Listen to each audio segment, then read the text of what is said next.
Saya merasa terhormat bisa berada di sini bersama Anda hari ini pada acara kelulusan Anda dari salah satu universitas terbaik di dunia. Sejujurnya, saya tidak pernah lulus dari perguruan tinggi. Ini adalah momen terdekat yang pernah saya rasakan dengan sebuah wisuda perguruan tinggi. Hari ini, saya ingin menceritakan 3 kisah dari hidup saya. Itu saja, tidak banyak hal besar, hanya 3 kisah. Saya putus sekolah dari Reed College selama 6 bulan pertama, tetapi kemudian saya tetap tinggal sebagai mahasiswa tidak resmi selama sekitar 18 bulan sebelum akhirnya benar-benar keluar. Jadi, mengapa saya putus sekolah? Semuanya dimulai sebelum saya lahir. Ibu kandung saya adalah seorang mahasiswi Pancasarjana muda yang belum menikah, dan dia memutuskan untuk menyerahkan saya untuk diadopsi. Dia merasa sangat kuat bahwa saya harus diadopsi oleh lulusan perguruan tinggi. Jadi semua telah diatur agar saya diadopsi saat lahir oleh seorang pengacara dan istrinya. Kecuali ketika saya lahir, mereka memutuskan di menit-menit terakhir bahwa mereka sebenarnya menginginkan anak perempuan. Jadi orang tua saya sekarang yang saat itu berada di daftar tunggu mendapatkan telepon di tengah malam, kami memiliki bayi laki-laki yang tidak direncanakan. Apakah Anda menginginkannya? Mereka menjawab, tentu saja. Ibu kandung saya kemudian mengetahui bahwa ibu saya tidak pernah lulus dari perguruan tinggi dan ayah saya tidak pernah lulus dari sekolah menengah. Dia menolak untuk menandatangani surat adopsi final.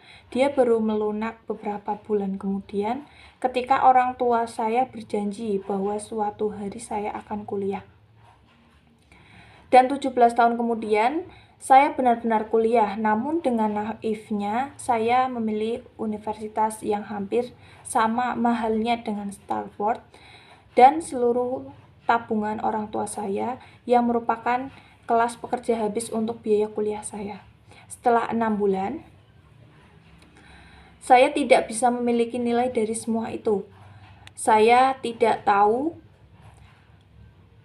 apa yang ingin saya lakukan dengan hidup saya dan tidak tahu bagaimana kuliah bisa membantu saya mengetahuinya.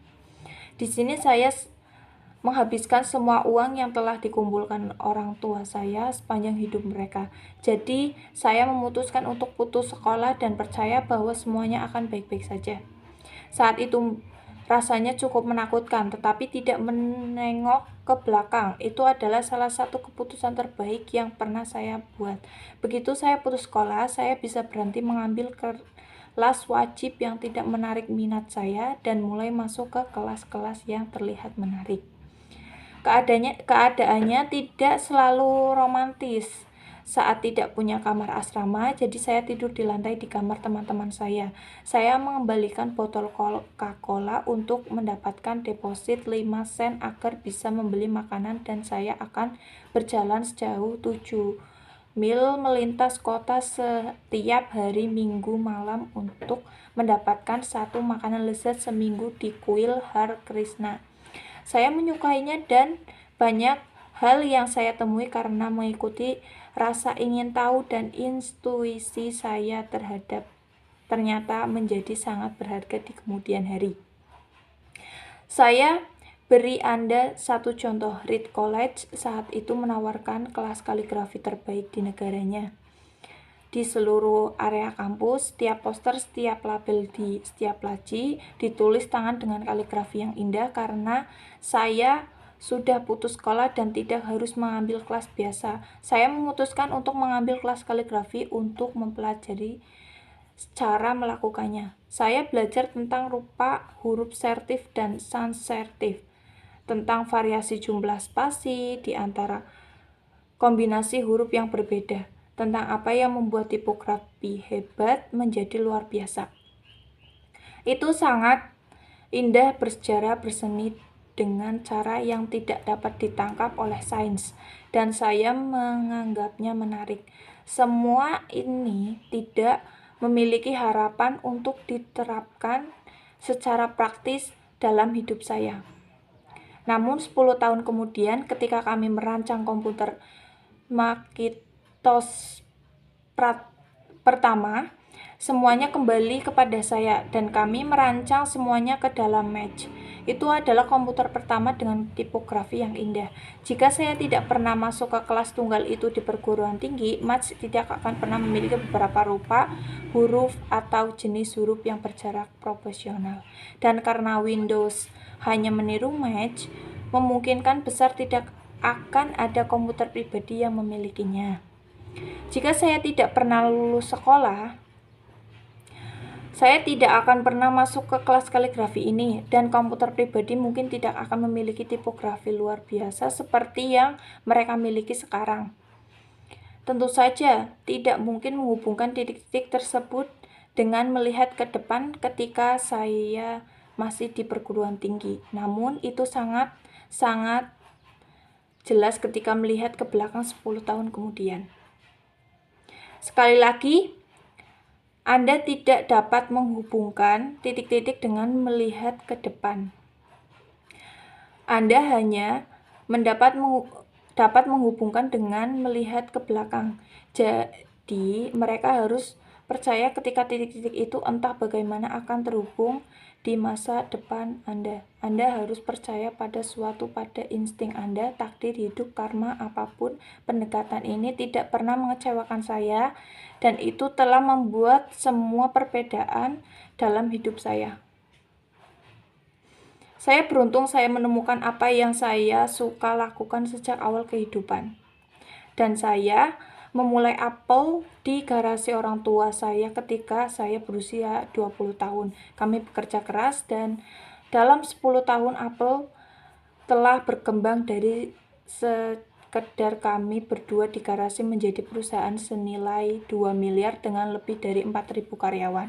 Kami baru saja merilis kreasi terbaik kami, Macintosh, setahun sebelumnya, dan saya baru saja menginjak usia 30 tahun. Dan kemudian saya dipecat. Bagaimana Anda bisa dipecat dari perusahaan yang Anda ingin irikan? Seiring berkembangnya Apple, kami memperkerjakan seorang yang saya rasa sangat berbakat untuk menjalankan perusahaan bersama saya.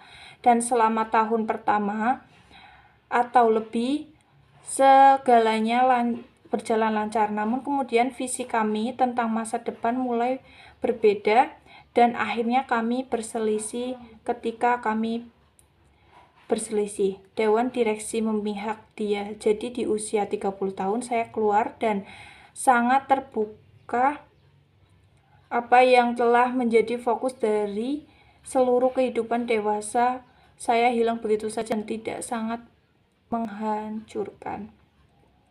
Saya benar-benar tidak tahu apa yang harus dilakukan selama beberapa bulan. Saya merasa telah mengecewakan generasi wirausahawan sebelumnya bahwa saya telah menjatuhkan tongkat estafet saat itu diserahkan kepada saya.